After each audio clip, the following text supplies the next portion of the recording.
신약성경 사도행전 3장 1절로 10절까지 말씀입니다. 신약성경 191쪽에 있습니다. 좀 잘못 썼네 이게. 사도행전 3장 1절에서 10절까지 말씀입니다. 저와 함께 말씀을 한 목소리로 같이 봉독합니다. 시작.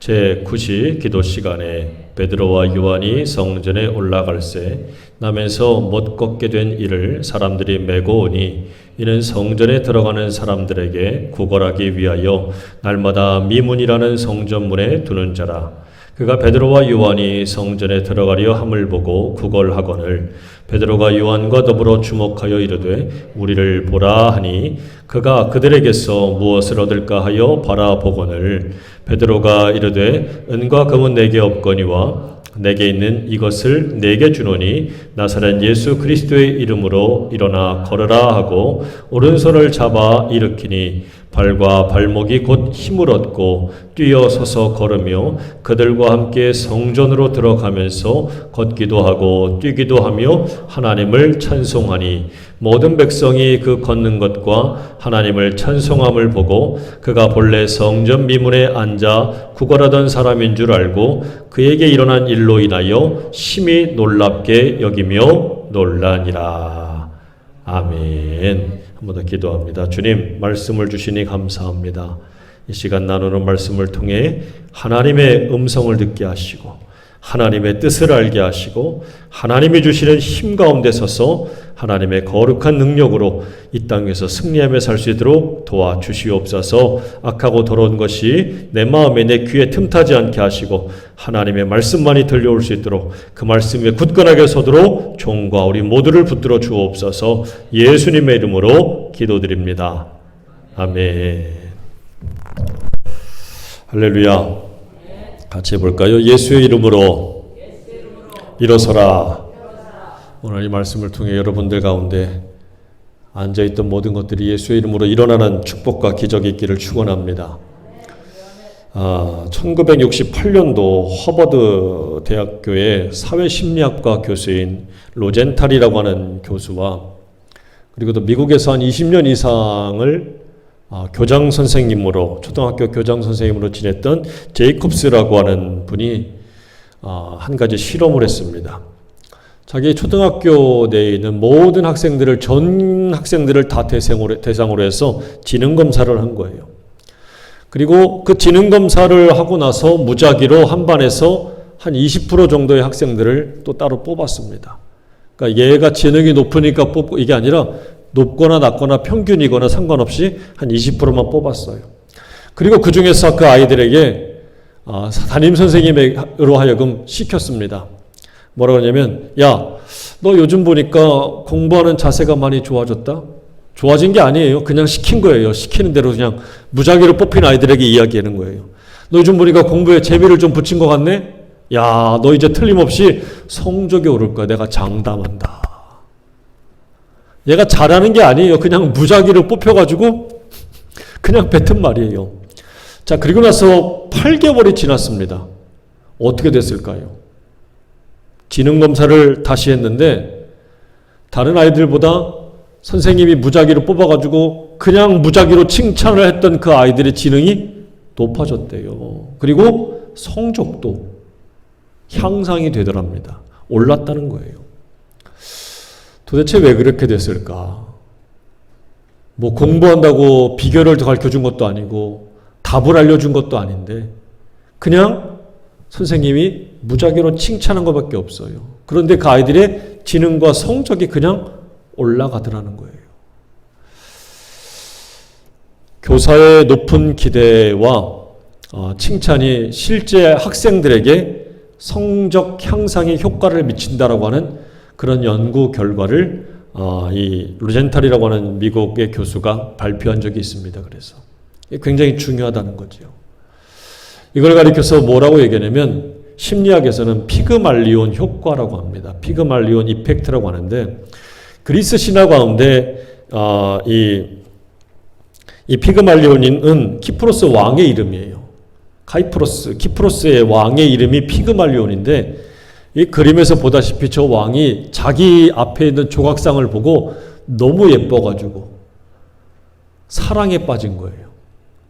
그러니까 매일같이 그 조각상을 보고 예뻐서 그 앞을 떠나지도 못하고 쓰다듬고 닦아주고 말도 하고 누가 보면 딱 미친놈이요. 근데 그 앞에서 떠나지 않고 너무너무 예뻐하고 너무너무 사랑하니까 그냥 신화입니다. 그 신화에 나와서 신이 그 모습을 보고 감동을 받아서 그 조각상을 진짜 사람으로 만들어줬다는 거예요. 그래서 여기서 나오는 말이 간절히 원하면 이루어진다. 뭐 이런 말도 하더라고요. 이게 이제 피그말리온 효과예요. 아무것도 아닌데, 별것도 없는데, 정말 그런 마음을 가지고 사랑을 하고 칭찬을 하고 기대감을 가지면 거기에 걸맞은 결과가 나온다라는 거죠. 여러분, 이게 우리가 성경을 보게 되면 성경에도 그런 피그말리온과 같은 효과들이 있어요. 우리가 보면 성경에 믿음의 조상이라고 불리는 아브라함 있잖아요. 창세기 12장에 보면 하나님께서 너의 본토와 친척과 아버지의 집을 떠나서 내가 내게 지시하는 곳으로 가라. 그래서 아브라함이 갔거든요.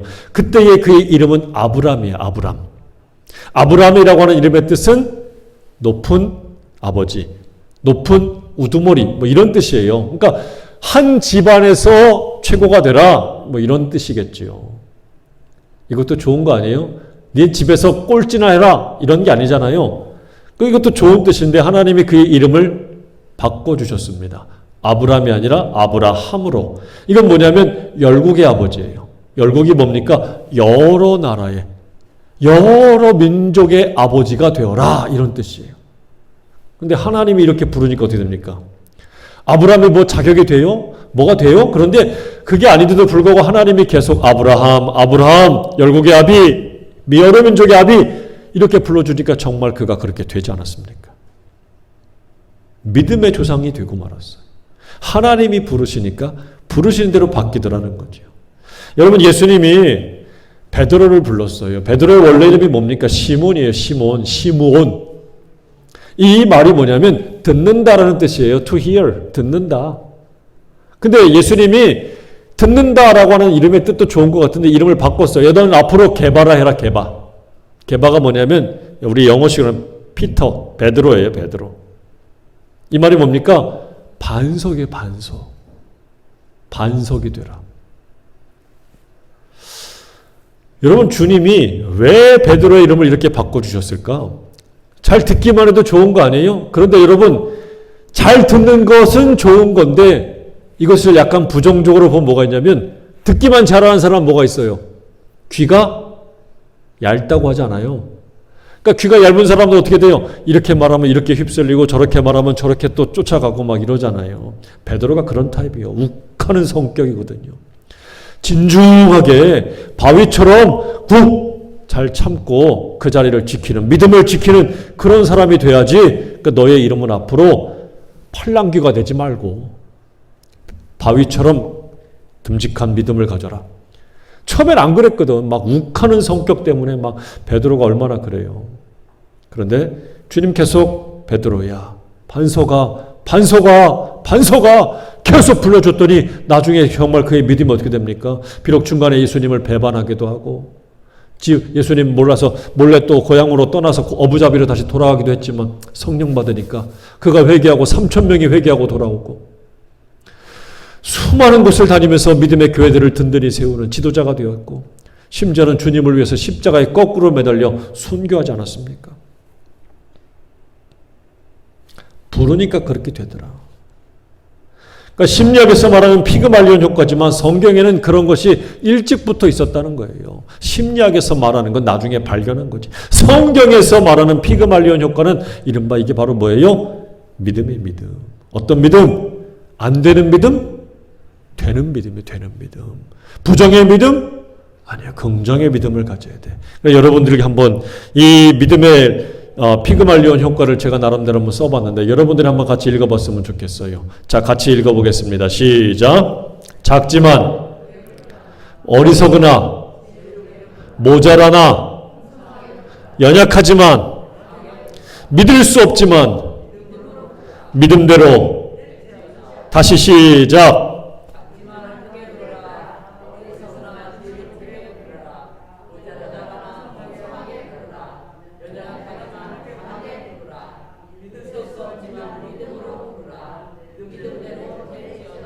할렐루야. 뒤에 거 똑 잘라먹고 앞에 거만 부르지 말고. 에?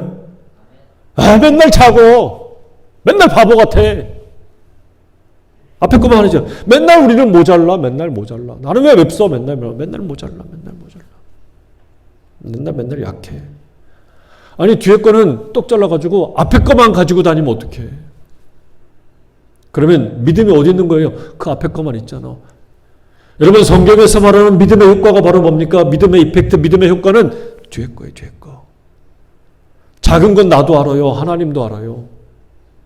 하지만 작다고 작게 부르는 게 아니에요. 하나님은 작은데 크게 부르시는 분이요. 할렐루야. 여러분 큰 믿음 가지시고 부르시는 믿음대로 되는 것을 보는 저와 여러분에게를 주의 이름으로 축원합니다. 오늘 본문의 말씀을 보세요. 사도행전 3장에 나와 있는데 베드로와 요한이 제9시, 지금으로 말하면 오후 3시예요. 오후 3시에 그 뜨거운 시간에 기도하러 갔어요. 어디로 갔습니까? 성전으로 갔습니다. 보통 성전이 먼 사람들은 자기 지붕이나 무화과 나무 밑에 가서 그늘 밑에서 기도하기도 하지요. 근데 베드로는 요한은 성전이 가까웠던지 성전으로 갔습니다. 성전으로 가서 기도하러 갔는데 기도하러 갔더니 성전 미문이라고 하는 아름다운 문이라고 하는 곳에 한 안진뱅이, 나면서부터 한 번도 걷지 못한 사람이 있던 거예요. 하반신 마비를 가진 장애를 입은 분이지요. 자, 그런데 그를 보고 있었다는 거예요.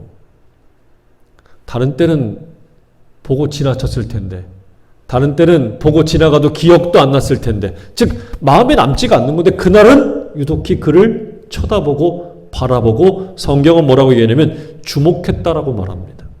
여기서 말하는 성전 미문이라고 하는 곳이 있는데 여러분들이 보면은 이제 성전이 저 뒤편에 있고 그 성전으로 가기 위해서 맨 앞에 나와 있는 게 미문이에요. 미문.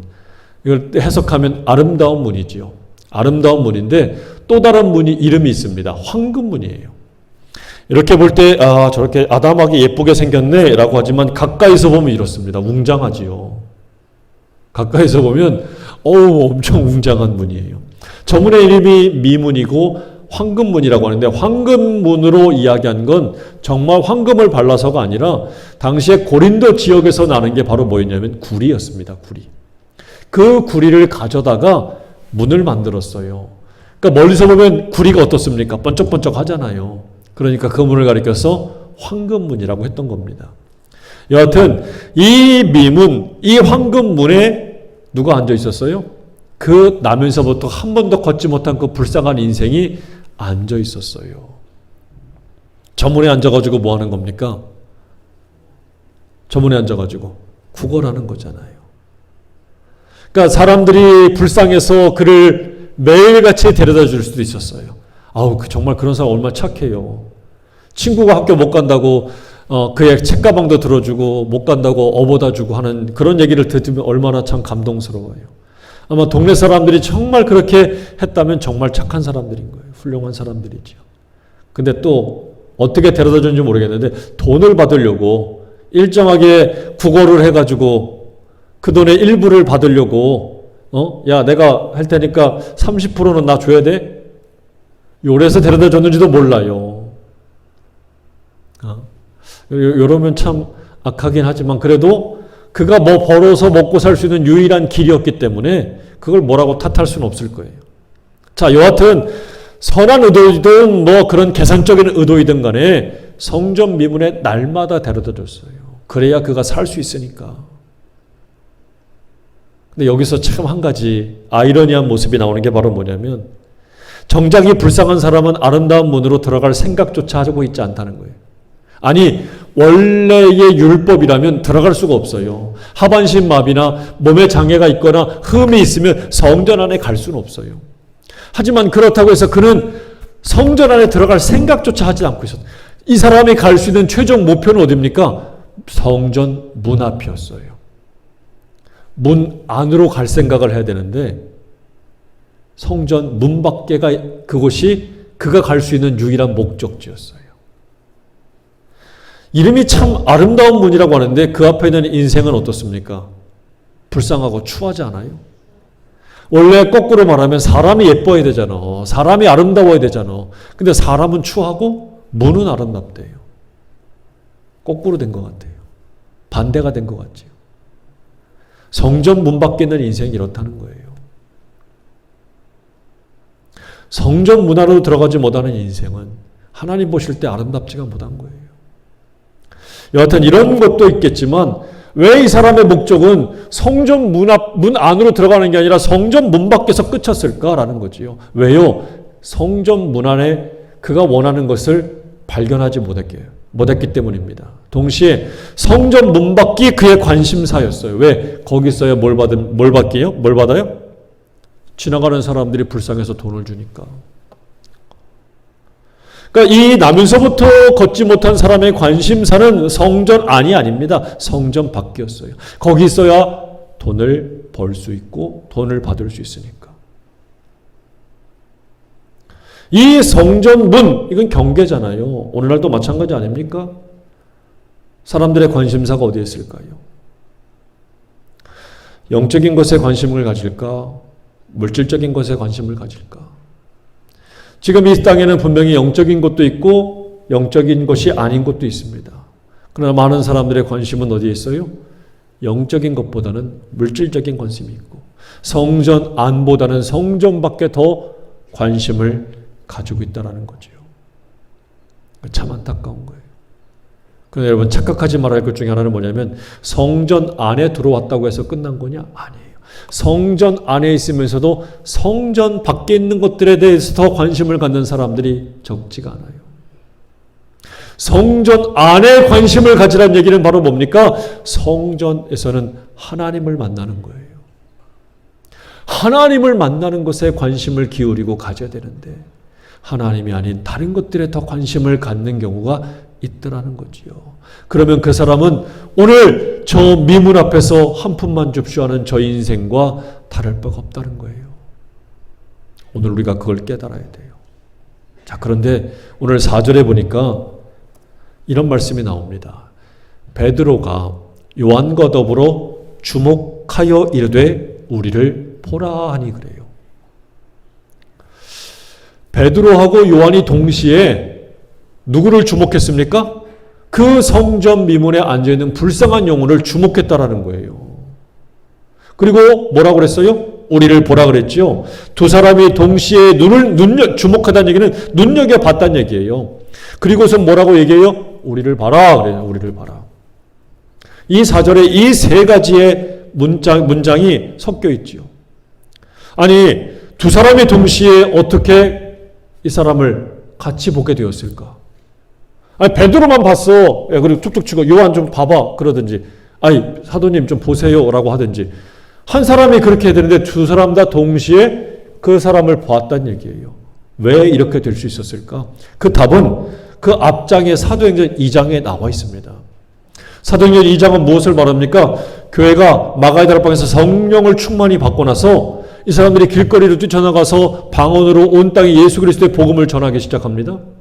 그리고 그 사람들이 같이 모였어요. 날마다 떡을 떼고 마음을 갖춰 기도하기에 힘썼다라고 말씀하고 있어요. 뭐가 시작됩니까? 교회가 시작됐어요. 교회가. 사도행전 2장에는 교회의 출발, 교회의 시작을 이야기해요. 성령의 임재하심과 더불어서 교회가 시작된 이야기가 사도행전 2장에 나와요.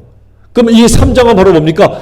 교회가 시작이 되고 나서 성령이 임재하고 성령이 충만하고 나서 베드로와 요한이 평상시에는 어떻게 해요? 그 안진뱅이를 그냥 지나쳐갔던 거예요.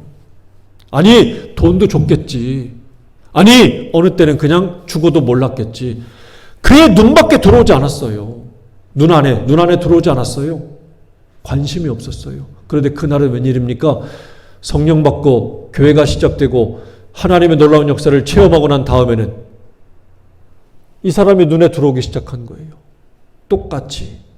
누가 보게 하시는 겁니까? 성령이 보게 하신다는 거예요. 그래서 베드로가 요한과 더불어 같은 마음을 품을 수 있었던 이유가 성령이 이 마음을 같이 품게 하셨다는 사실이에요. 그래서 성령 충만 후에 베드로와 요한이 보는 눈, 보는 목적, 관심이 달라졌다라고 말할 수 있는 거예요. 베드로와 요한도 전에는 세상과 다를 바 없는 목적이 있었을 거예요. 보는 눈이 있었을 거예요. 그런데 성령을 받고 나니까 보는 눈이 달라졌어요. 여러분, 그리스도인들은 보는 눈이 다른 사람이에요. 보는 게 달라져야 돼요. 근데 여기 또 4절에 보게 되면 그냥 본 게 아니에요. 어떻게 봤어요? 주목하여 봤다라고 그러잖아요. 헬라어로 아테니사스라고 말합니다. 근데 이 아테니사스라는 말은 사도행전에 보면 나와요.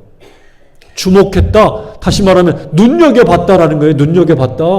그냥 본 게 아니라 집중해서 본 거예요. 근데 이 말이 어디에서 나오냐면 오늘 본문의 3장 4절뿐만 아니라 7장 55절, 10장 4절, 11장 6절, 13장 9절, 23장 1절에 나옵니다.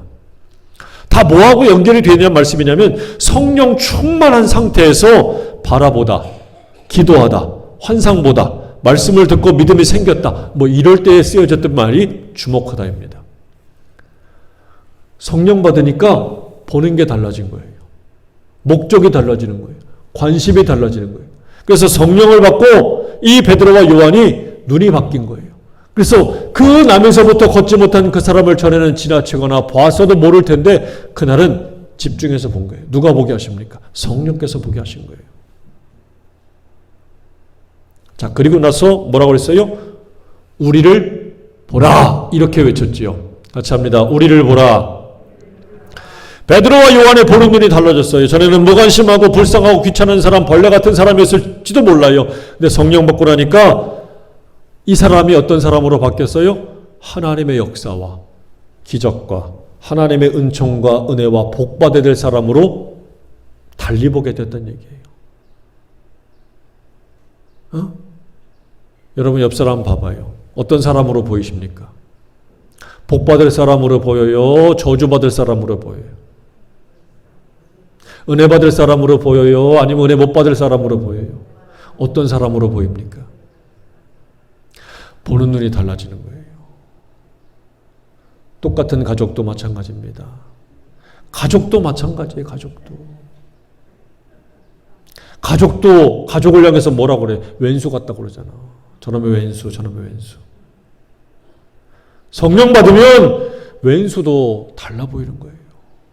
보는 게 달라져야 돼요. 그냥 무심하고 지나칠 사람인데 성령 받고 나니까 베드로와 요한도 하나님의 역사와 기적과 축복을 받아야 될 사람으로 달리 보이기 시작했다는 사실이에요. 믿음의 사람은 보는 눈이 달라지는 사람이에요. 저와 여러분이 그렇게 되기를 간절히 바랍니다. 그래서 베드로와 요한이 그 남에서부터 걷지 못한 사람을 보고 보는 눈이 달라졌어요. 그 주목해서 뭐라고요? 우리를 봐라. 그랬더니 5절에 뭐라고 나옵니까? 그가 그들에게서 무엇을 얻을까 하여 바라보거늘. 우리를 봐라 그러니까 보기는 봤어요. 자, 그 전까지 이 사람의 눈은 어디를 바라보고 있었습니까? 지나가는 사람들의 발만 쳐다보고 그리고 어딜 쳐다봐요? 돈통. 땡그랑 땡그랑. 여기에 돈을 넣어주나 안 넣어주나. 동전을 던져주면 어떡합니까? 하나님의 복을 받으십시오. 지나가는 말로 인사하는 거죠. 그의 시선은 어디에 있어요? 지나가는 사람들의 발을 쳐다보고 한 푼만 주세요. 불쌍히 여겨주세요. 여기다 누가 돈 떨어뜨려 주나. 돈. 근데 우리를 보라니까 여기서 시선이 딱 떨어져가지고 어디를 봅니까? 베드로와 요한을. 다른 걸 보기 시작하는 거예요. 그때 베드로가 말합니다. 은과 금은 내게 없거니와.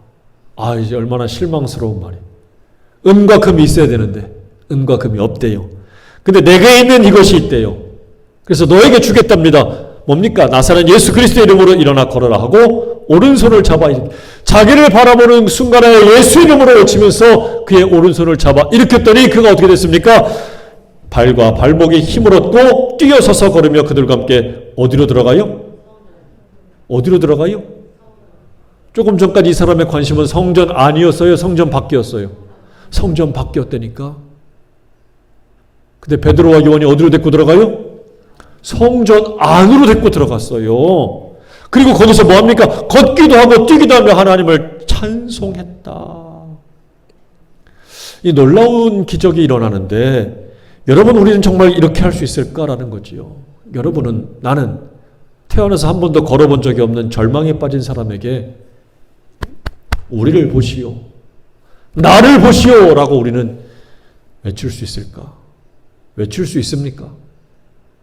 외치는 사람이십니까?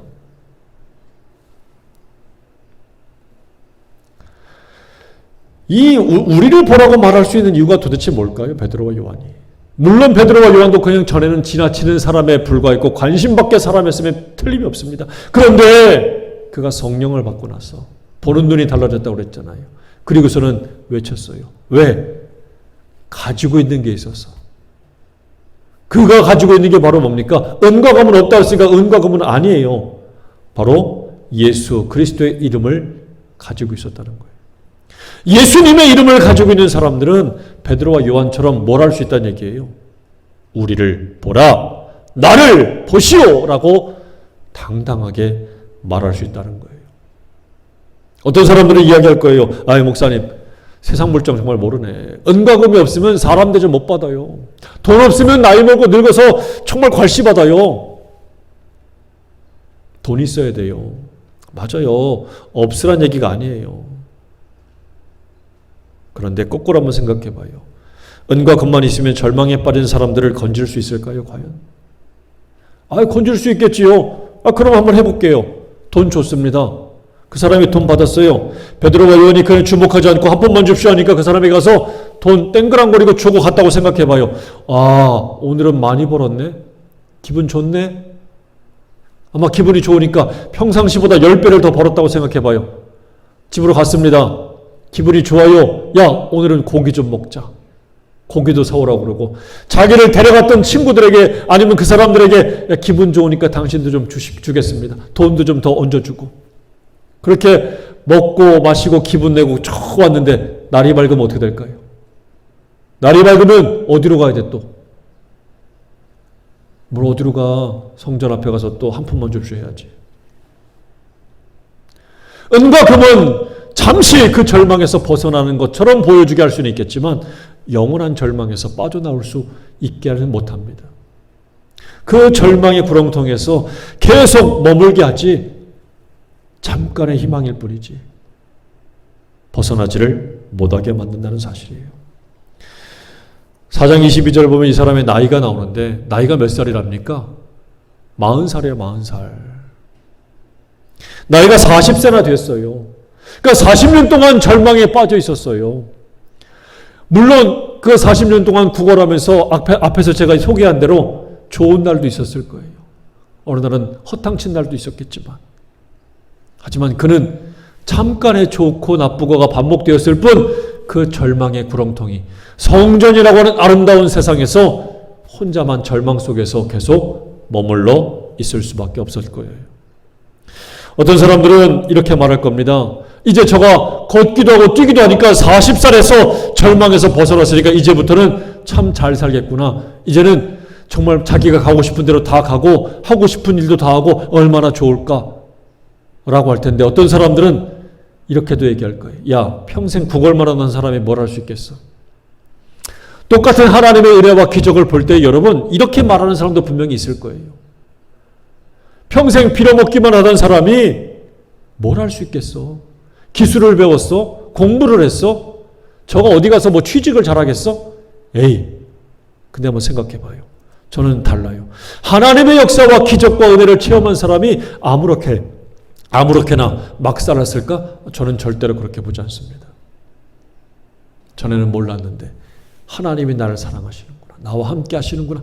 이게 믿어지는 순간에 그의 삶은 180도 달라졌을 거예요.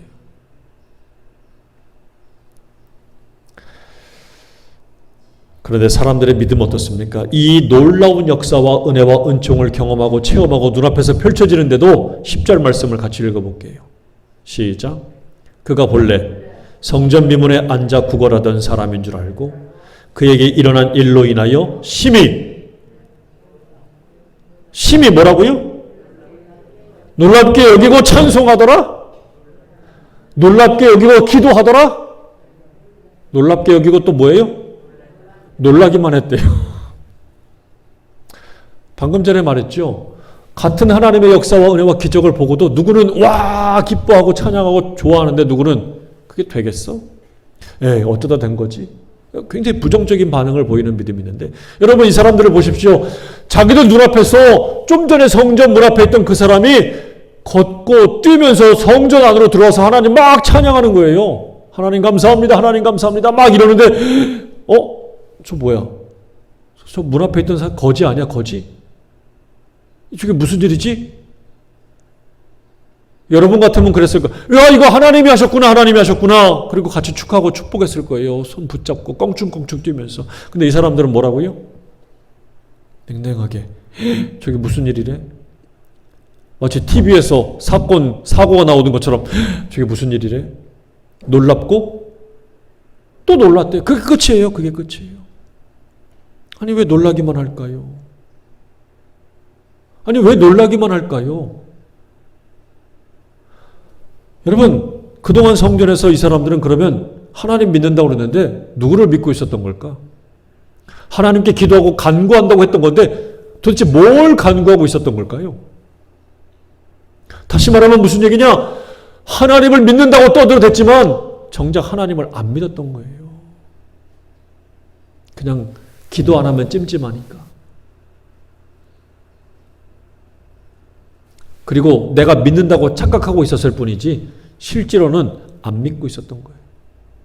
성전 안에서 하나님이 역사하시면 안진뱅이가 모여 죽은 이도 사할 것이라고 믿는다면 왜 놀래? 왜 놀라기만 해? 놀랍기도 하겠지만 찬양하고 같이 축하하고 축복해주고 얼싸안고 좋아해야지. 그런데 그게 아니라 뭐요? 놀랍다. 무슨 일이야? 세상에 이런 일이, 세상에 이런 일이. 이러고 끝인 거예요. 여러분, 하나님의 역사와 은혜를 구하십니까? 놀라기만 하면 안 돼요. 분명히 이루어지고 응답될 것을 믿으십니까? 하나님의 역사하시면 될 것이라고 정말 믿으십니까? 혹시 기도하고 간구하고 돌아서서 싹 다 잃어버리는 것은 아닙니까? 그걸 가리켜서 뭐라고요? 알곡이 아니요, 쭉정이 신앙입니다. 바람이 불면 후!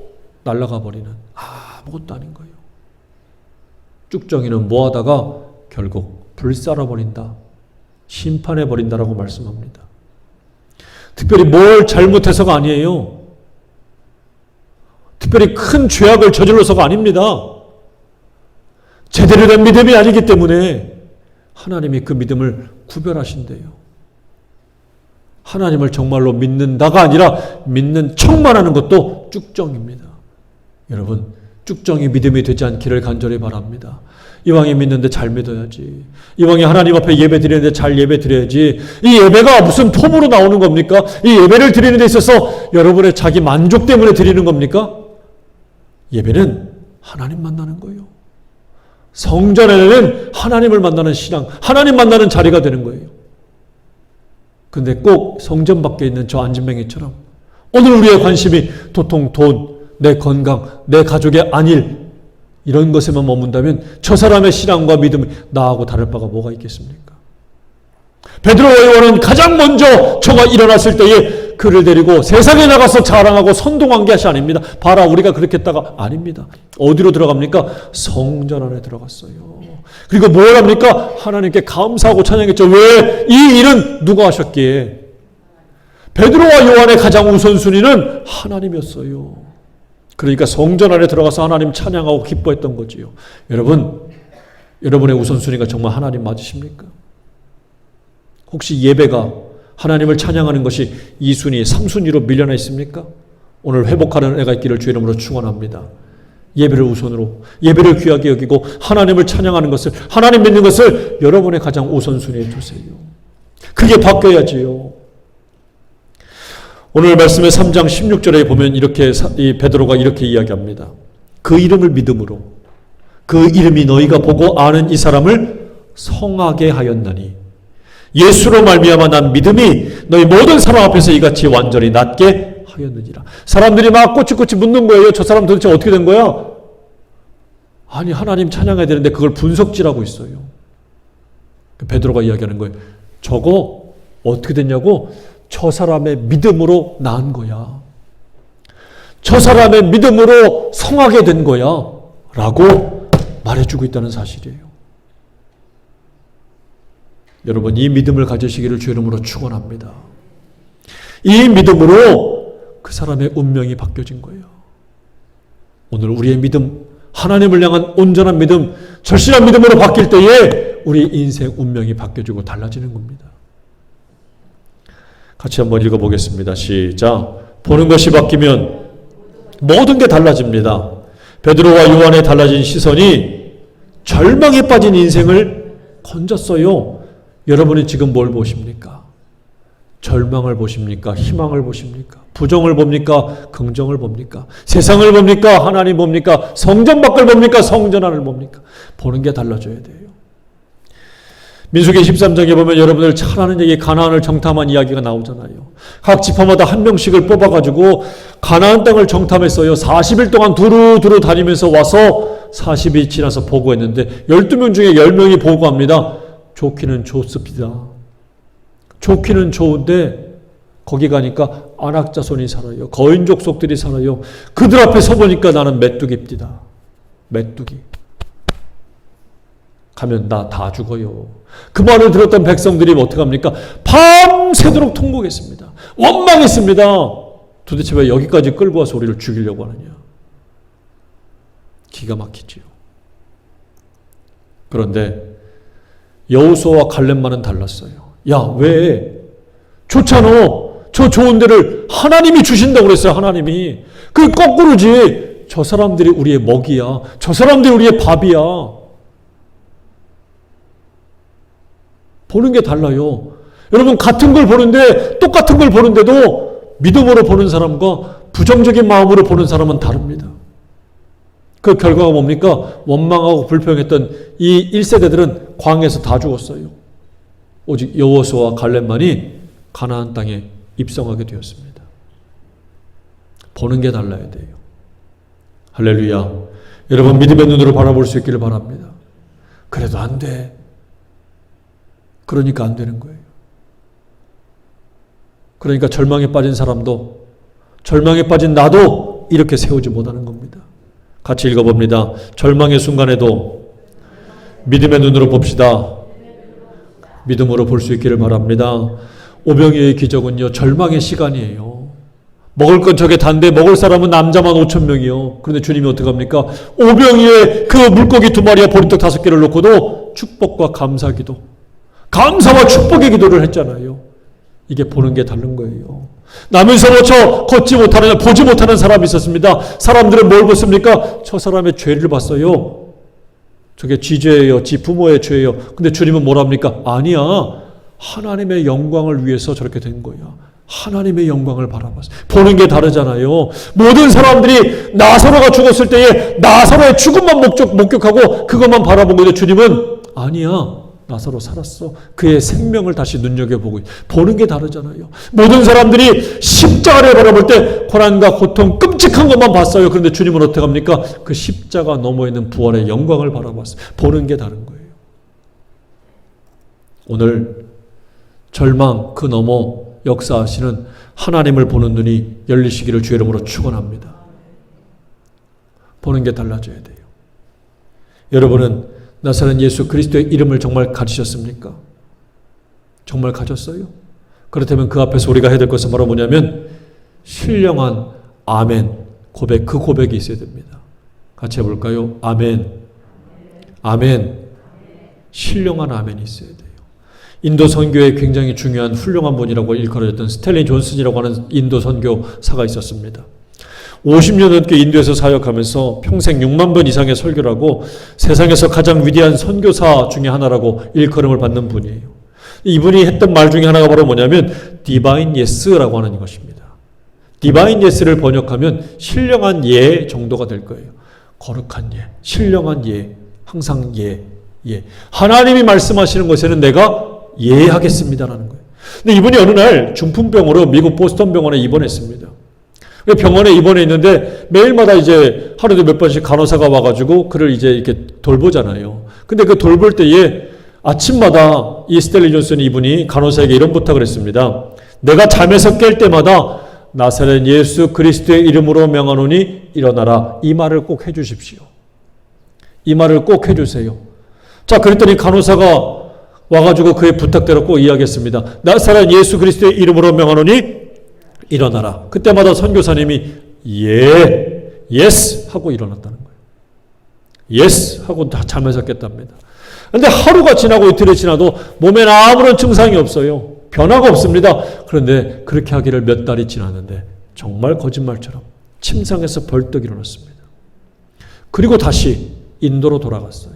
20년이 넘게 인도 선교 사역을 하면서 선교사의 사역을 하고 마칠 수가 있었습니다. 주님 말씀에 베드로와 요한이 이야기했을 때 그 안전뱅이가 어떻게 했습니까? 오른손을 잡아 왜 그래요? 나 언제 봤다고? 나요! 라고 하지 않았습니다. 그의 손을 잡아 이끌어 세울 때 그가 그 손을 뿌리치지 않고 그 말에 순종했어요. 다시 말하면 뭐예요? 나사렛 예수 그리스도의 이름 명하노니 일어나라 할 때에 그가 아멘 한 거지. 그 짧은 순간에 일어난 거예요. 그때 그가 일어나게 되었고 그 몸이 회복하게 된 거지요. 오늘 우리가 가져야 될 것이 바로 뭡니까? 신령한 예스예요. 안 돼요. No. 못하겠어요가 아닙니다. 주님 말씀하시면 될 줄로 믿습니다. 주님 뜻이거든 될 줄로 믿습니다. 이 신령한 아멘을 회복할 수 있는 저와 여러분 되기를 주의 이름으로 축원합니다. 그러므로 오늘 말씀을 정리하면 이거예요. 은과 금이 아닌 정말 우리가 가져야 될 것은 바로 뭡니까? 나사렛 예수 그리스도의 이름을 가져야 돼. 두 번째, 우리를 보라고 담대하게 전할 수 있는 믿음을 가져야 돼요. 그리고 마지막으로 예수님을 바라보면서 신령한 예, 아멘! 이 신앙을 회복하는 저와 여러분이 되기를 주의 이름으로 축원합니다. 기도하겠습니다. 아버지 하나님 감사합니다. 이 시대에 저 성전 미문에 있던 안진뱅이처럼 주저앉아서 절망 가운데 있는 영혼들이 얼마나 많습니까? 그러나 오늘 나사렛 예수 그리스도의 이름을 가졌던 베드로와 요한을 통하여 그가 그 절망에서 빠져나와 하나님을 찬양하며 온 세상에 증인이 되었습니다. 주님, 은과 금이 아니라 이 시대 정말 우리가 가져야 될 것이 예수 그리스도의 이름인 줄로 믿습니다. 가지게 하여 주옵소서. 그리고 그 이름으로 우리를 보라 외치며 절망에 빠진 영혼들을 건져낼 수 있는 하나님의 거룩한 일꾼들 되게 하여 주시옵소서. 주님 도와주실 줄로 믿사오니 주님 말씀하시는 것에 내가 항상 아멘으로 응답하며 주님 거룩한 뜻을 이루어갈 수 있는 하나님의 거룩한 자녀들, 일꾼들 되게 하여 주옵소서. 감사하고 예수님의 이름으로 기도드립니다. 아멘.